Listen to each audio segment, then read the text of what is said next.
Hey folks, Kilt-Man here. Hello, how you all doing?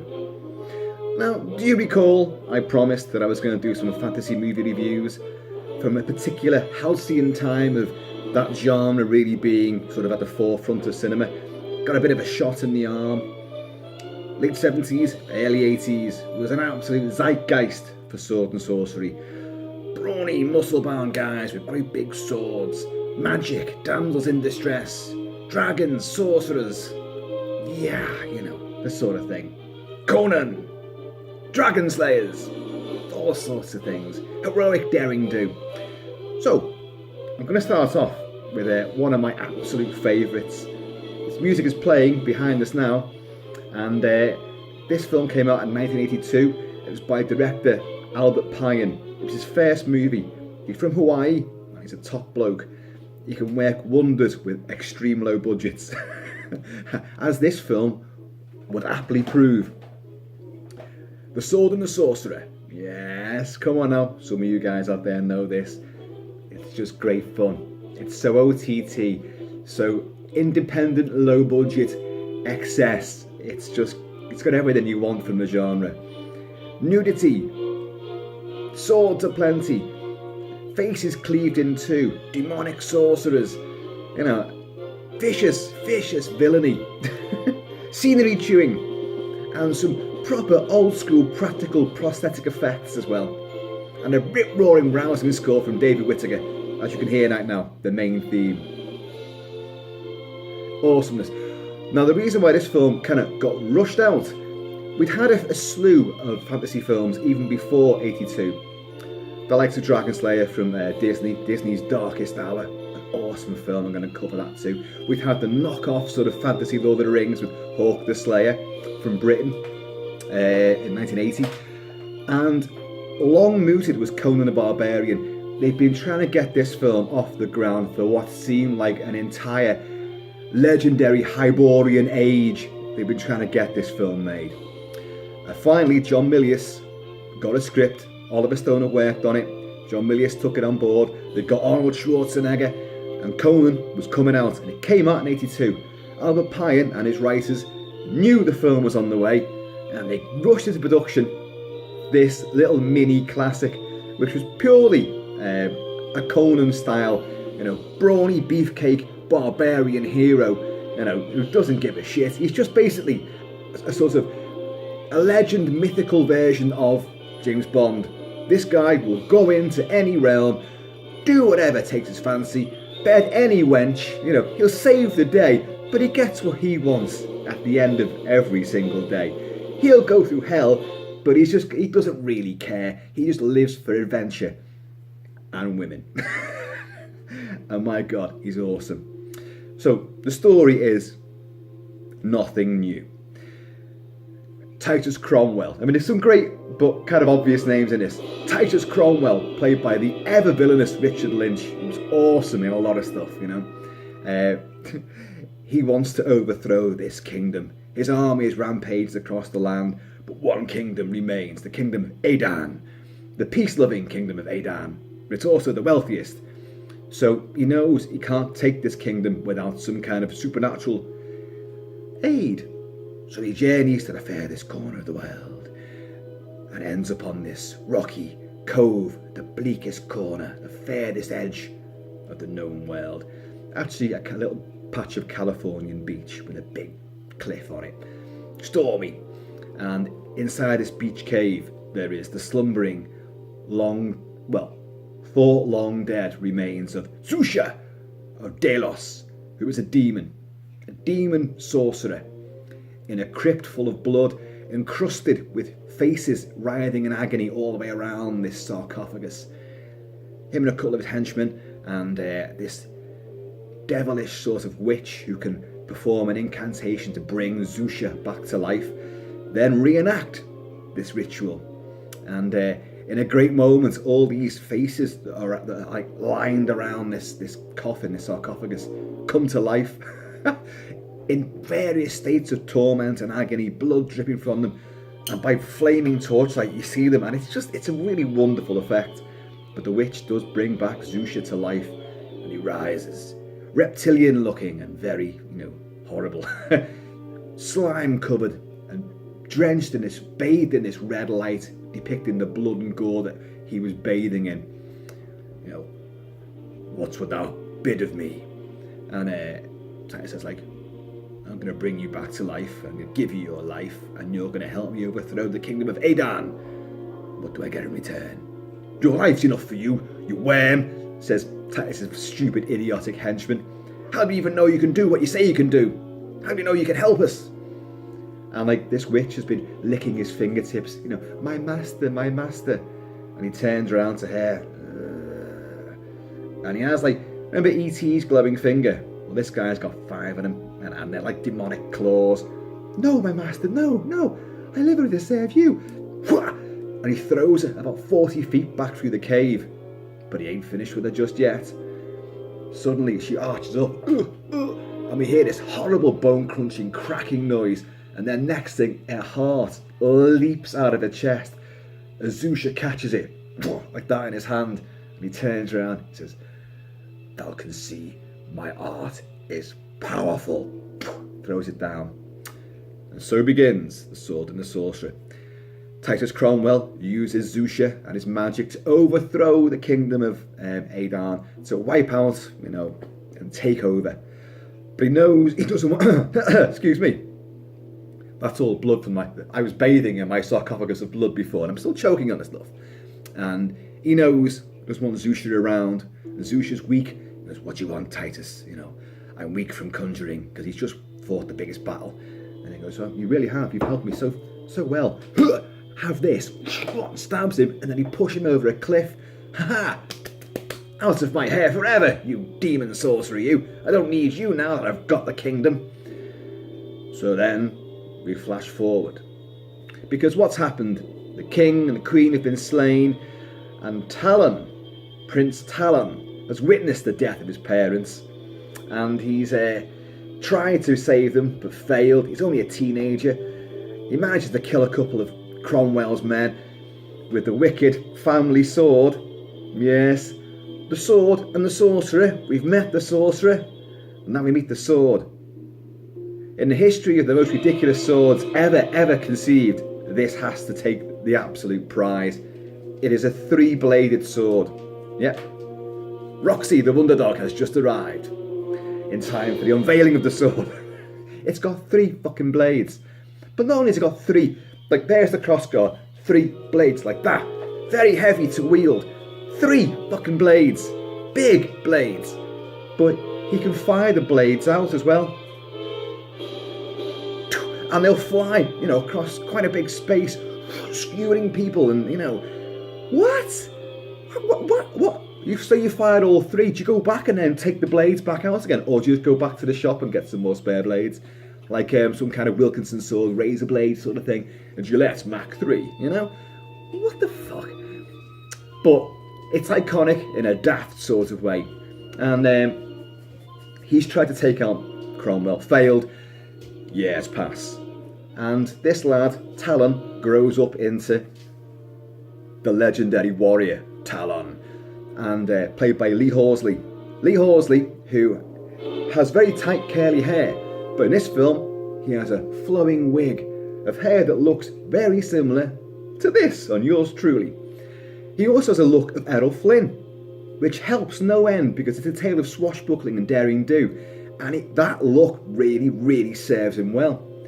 Lee Horsley went on to do a lot of TV work. In fact, he'd done TV work before all this as well. What was it? Matt Houston or something? Matt something. Some TV detective. I never saw the show. And in fact, on the basis of Sword and the Sorcerer, Lee Horsley could have gone on to do a lot more movies. As it happened, I think he just did TV stuff, TV movies and TV detective shows and guest appearances on like Murder, She Wrote and that kind of shit. So missed a trick there, I think, because he's superb in this. Anyway, he's now the leader of this band of mercenaries. They're sellswords. They are mercenaries for hire. They go out and they wrestle kingdoms back for deposed, monarchs. They save damsels in distress, but they want payment for all this. And they're on their way to some campaign in some other distant land, but they stop off back in Talon's old hometown of Aedan.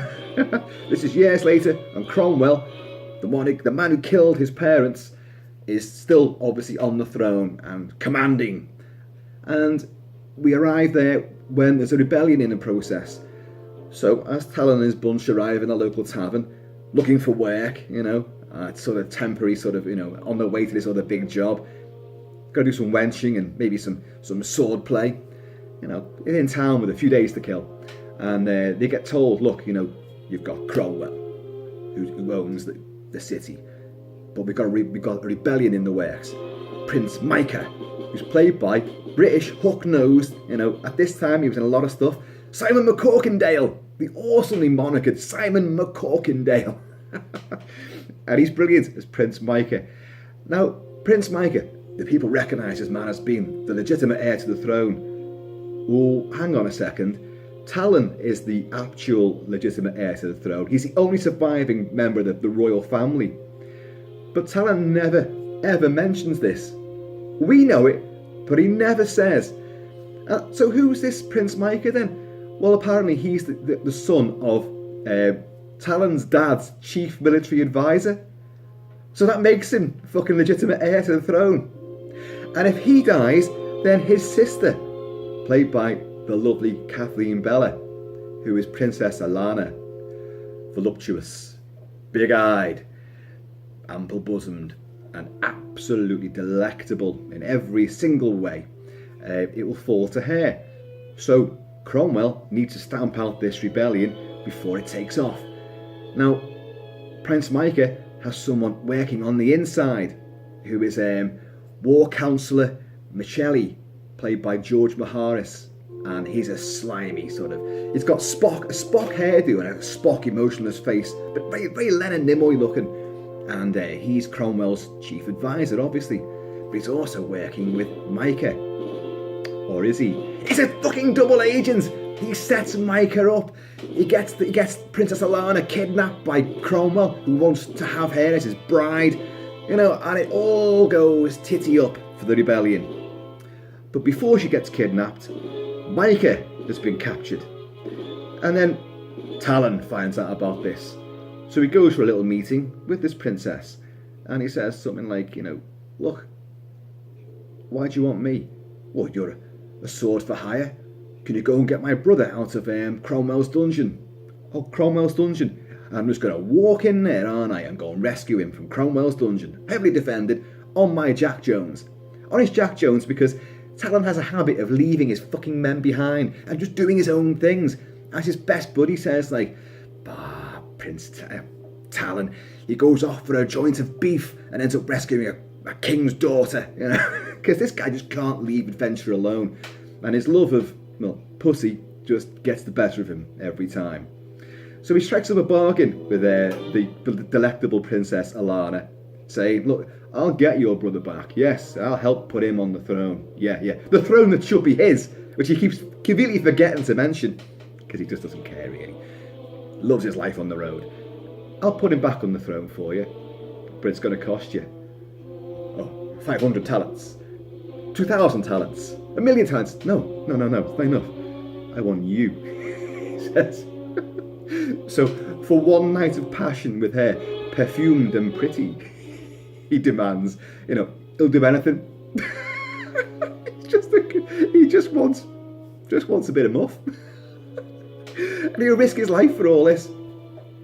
It's brilliant though, it's absolutely brilliant. And the thing about this film is that there's so much betrayal and so much backstabbing, because War Councillor Michele is a double agent, sets up Micah, gets the princess captured, just at the same time when Talon goes off to rescue a bunch of rebels who are in one of these Californian sea caves, surrounded by the King's Imperial Guard, who are about to set fire to them all. But Talon turns the tables and burns them to death, and then saves these guys. And then says, right, get me into that castle. Incidentally, the castle, when you see a great exterior shot of this castle, it's actually Eilean Donan Castle up in Scotland, where Highlander was filmed. It's the castle that Highlander, Conor MacLeod and the Clan MacLeod came from. It's used in so many movies, and they took it for this as well. So they find their way in through the sewers and they creep into the castle and all that. But just when they get there, and Talon issues his orders like, I'll take you, you, and you, and we're going in there. You guys stay here. Don't worry, warrior, we will, because he's just saved their fucking lives. Next thing you know, they're all captured except for Talon, who's dressed as one of the king's guards, and he's strutting around, finds his way into the dungeons. And who does he find? The fucking men he's just left behind. They're already imprisoned. It's outstanding.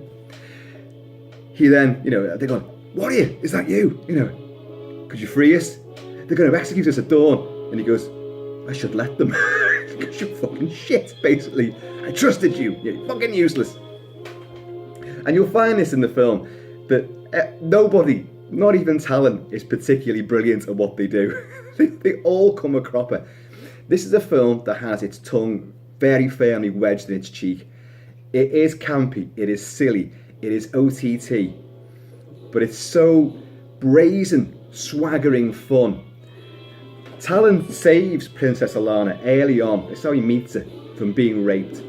She's just lost, her brother's just been whisked out of this tavern, and then he comes for her. She stabs one, runs down a back alley, gets cornered, and that he says to her, because he's got his two cohorts there as well, and she's trapped at the end of this alleyway, gorgeous buxom lady, and he says, now I'm going to poke you with my dagger. Just fucking what? And Princess Alana has this little trick of kneeing, adversaries in the nuts.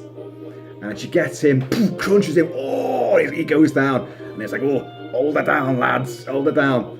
And Talon suddenly appears as this guy gets his kit off, about to do the nasty on her.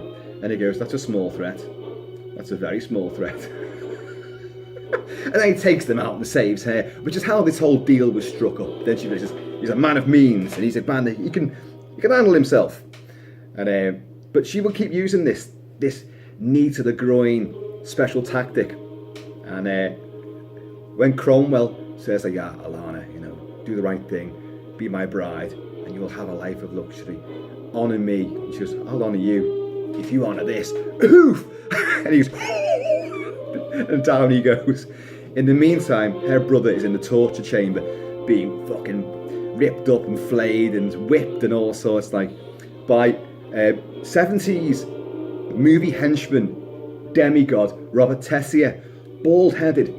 This guy, he's not a muscle-bound dude, but he's a big brute of a man. Great actor, and he could play good guys too. Now he was in the film The Mean Machine, the Burt Reynolds original Mean Machine, aka The Longest Yard, and he's the big guy that, he breaks someone's neck. I think I broke his fucking neck.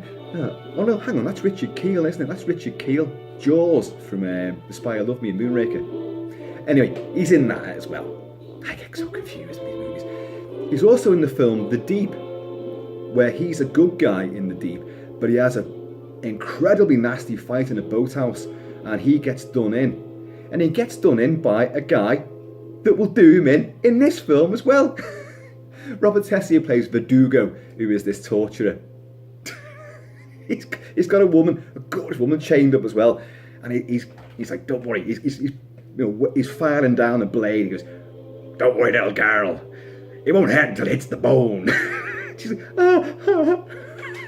it's just, what are you going to do to her? Oh, come on. He rips some of people's tongues out as well. Oh, it's a brutal film, but it's so stratospherically over the top, and with Albert Pyun's exuberant direction, it just carries you along its tempestuous road to, just campy oblivion. Right, we've got Talon, dressed as a guard, has snuck into the castle. His men have all been captured. He then gets caught, goes on a rampage through the castle, swinging, leaping off battlements and ramparts, fighting various guards. He then stumbles into this boudoir where Princess Alana, played by Kathleen Beller, who he's got this deal with. I save your brother, you save me from playing with myself. And she's having oils and massage put over her lovely buttocks. And as he looks up and sees her, she goes, she recognises him. He gets a vicious side swipe from a spear, sends him out of a window, right the way down through the roof of a chicken house. He then gets another big chase through the courtyards. He then ends up having a fight with Cromwell. The first of 2 fights with Cromwell, the guy that killed his mum and dad. Cromwell doesn't know who he is, but Talon knows who he is. They have this big wicked fight. They end up going over into a waterfall, and just when Talon could take him out, Michelli knocks Talon out. Michelli, who was the double agent. Yeah. I feel I should mention at this point that after the Sorcerer, who you may have forgotten about, was stabbed in front of a cliff, he's not dead. Oh, no, he's not dead. Because we see a little spy has left Cromwell's men and gone to yet another one of these bloody Californian caves and found Xusia, alive and well, sitting on a stone throne. And he says, he gives them the lowdown on what's happening in the city of Adon, and this rebellion and all this sort of stuff. And Xusia's well, don't worry, Cromwell's kingdom, Cromwell's bride, and Cromwell's flesh will be mine. He is there. Michelli, who is this double agent, the war counsellor for Cromwell, is always at Cromwell's side, and yet, in the big twist, he is Xusia as well. Don't know how that really works out. I'll come on to how that's revealed, because it's brilliant, but it makes absolutely no sense how this could ever have been when Xusia was hiding in this cave, and yet he was also serving, Cromwell diligently for all these years as his chief war counsellor. Hey. Now, Talon is known, he's legendary, this warrior. Did he have a gauntlet of steel? Because he has a steel and leather gauntlet. Why? Because when he tries to save his mum and dad, he gets a crossbow bolt which pins his hand to a tree. Somehow or other, he wrestles that hand free. So you get the impression that hand's obviously mangled and he has to wear this. After he gets caught here by Michelli knocking him out, he is then crucified. Oh, you think, well, hang on a minute, there's already a big hole there, just put the nail through that. And this is at the big feast for Cromwell's marriage to Alana, where all the other warlords of the realm are invited.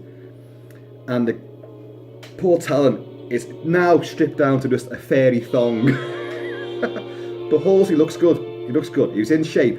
He's not Conan size, but he's just athletic and lithe. And he's, got a gag in his mouth. Cromwell and Alana are about to exchange their vows. And as they're all watching, as all these guys are watching, they're going, isn't that Talon? He saved our asses so many times, we can't leave him there like this. So these guys are now plotting to, when they give the vows, we're going to attack, we're going to save Talon. In the meantime, you've got rebels who've snuck in, because Talon's men have gone to rescue him, with some naval guys as well. All a big bunch of very muscular black dudes who, what was it, the Queen's Admiralty, or whatever the hell they're from, and these guys go in there, and they swear a pact on a sword, right? Talon's best buddy goes, we swear on a sword, and none of them do. They just look at the sword, and he goes, the next scene, every single one of them's caught, and they're in the fucking dungeons again, because they're just so inept. And the two of them are fighting, they're throwing straw at each other across the fucking dungeons. That's when Verdugo, Robert Tessie, the baldy torturer, comes in with these guys who cut the tongues out of, who then he kills in front of all these guys in the cells, and the music goes dead sinister as they all stare at him, and he knows, shit, better get out of here, even though these guys are behind bars, if looks could kill. And it's one of them that does get him, when he's sharpening that blade, and he's got the grindstone going, this guy comes up behind him, and it's one of the black naval fellas, and forces his head down on it. Presumably, Robert Tessier has taken his foot off, the pedal, because you wouldn't keep doing it, would you? But this guy must be doing it, and he forces his head down, and blood goes everywhere. But he's the same guy that kills Robert Tessier in the deep several years before. Poor guy doesn't get a break with this other fella, does he? So, Talon manages to decrucify himself. He literally drives his hands with the nails off the cross. he then somehow or other gets the nails out and then is able to fight because his hands are totally healed up. This is a guy who had that hand impaled to a tree and then nailed to a cross and still manages to get away with it without any real injuries. He brings that sword, the three-bladed sword, because one of his mates goes, Talan, and throws it in the air. And in a beautifully but small and claustrophobically choreographed battle sequence where literally there's hundreds of people fighting in a very small room and their faces are getting cleaved into with blood going everywhere. And it's good. It's good stuff. Talon is flinging people over, upside down and just in slow motion. And then he leaps up, catches his sword, and leaps into the maelstrom. And it's a brilliant sequence of pure heroism. I love it, love it. The film then culminates. Cromwell thinks he's got away with Michelli, his best buddy, and Alana. But Talon springs up on them, starts fighting Cromwell and his cronies. Michelli, in the meantime, runs away with Alana and goes down into the subterranean caverns beneath the castle. And she thinks, oh, he's on my side. Meanwhile, Talon's fighting these guys off, and Cromwell spotted. Michelli, you snake, goes after him. And Michelli, of course, is Xusia the Sorcerer, who, in a great sequence, he throws Alana against the wall, and she goes, what are you doing? He goes, I will take what's Cromwell's, and then I will be in power. Whoa! She knees him. And you hear this horrible noise like broken castanets. She knees him again. No reaction.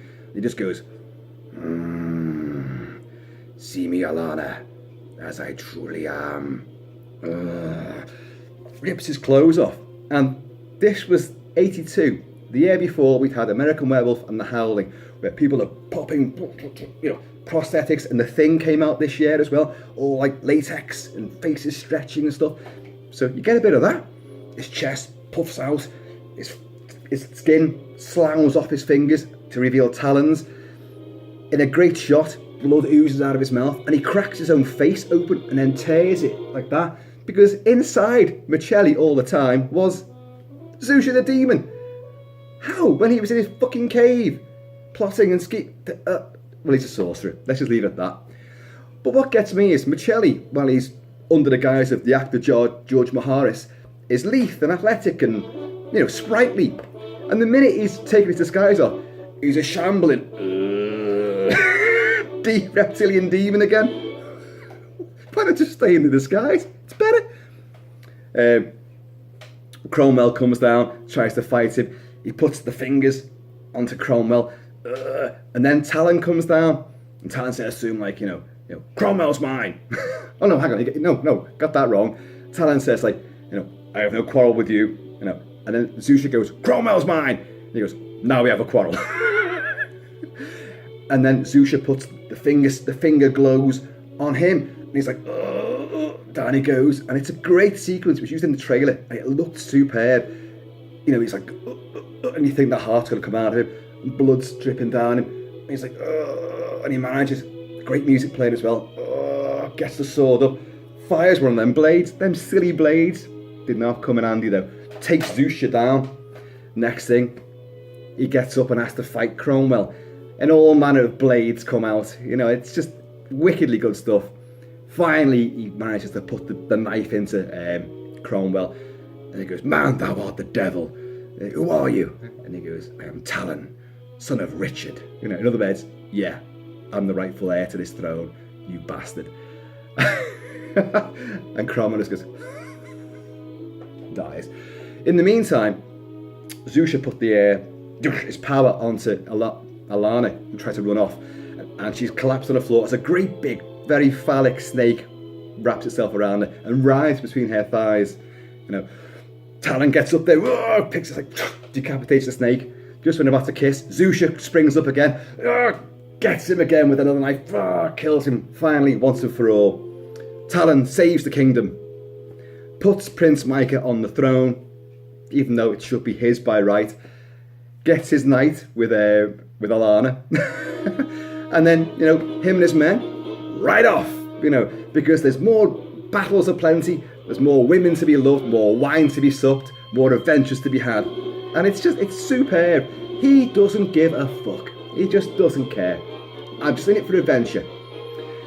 Kathleen Beller, another bit of trivia for you. Kathleen Beller, who plays Princess Alana, she married 80s British-born synth lord Thomas Dolby. Thomas Dolby with the song "She Blinded Me with Science" with English boffin Magnus Pike. Come on, some of you guys must remember that. Well, she ended up marrying him. Strange. Sadly, McCorkindale's no longer with us. Richard Moll, who plays Xusia and looks fantastic. He only plays Xusia in the opening few scenes you see him in because he had a massive reaction to the special contact lenses they put in, and a big reaction to makeup. So at the end of the film, although he does the voice for the Sorcerer, which is really deep and menacing, you know, it's a different guy playing him. You'd never know. Sword and the Sorcerer. It was a double A when it came out, which meant you had to be 14 to see it. And it's now, as you can see, it's an 18, certificate 18. It's only on DVD. It's not yet on Blu-ray at all. The credits at the end promise Talon will return in Tales of an Ancient Empire. That didn't come until 2010, I think it was, maybe even later. And I've not seen it, even though I love this movie. The reviews for Tales of an Ancient Empire, which isn't really a follow-on at all to it, was so deplorable I just couldn't bring myself. Because I knew I was going to review this and I love this film, I've got the other film coming. It's arriving tomorrow, in fact, so I will review that just for the sake of completeness. But Sword and Sorcerer, fabulous rousing soundtrack by David Whitaker, great special effects, brilliant direction on a shoestring budget. This was the most successful independent US movie of 1982, and it shows economy of style, budget used wisely, great witty script, so funny, tits and bums in it as well. Gotta love it, gotta love it. I adore this film. I recommend it wholeheartedly. I've really only skipped over so many great bits because it's so outlandishly stupid and exciting and rousing and eye-rollingly daft that you've just got to really go along for the ride. I promise you, you'll have a whale of a time. I love Conan the Barbarian, Arnie's Conan, but I love it for different reasons. This is cut from the same metal, really, because it's just a muscle-bound barbarian doing what barbarians do. But this is far more fun. Folks, I'm going to leave it there. So, be barbaric and be back soon. And I'm going to see y'all later.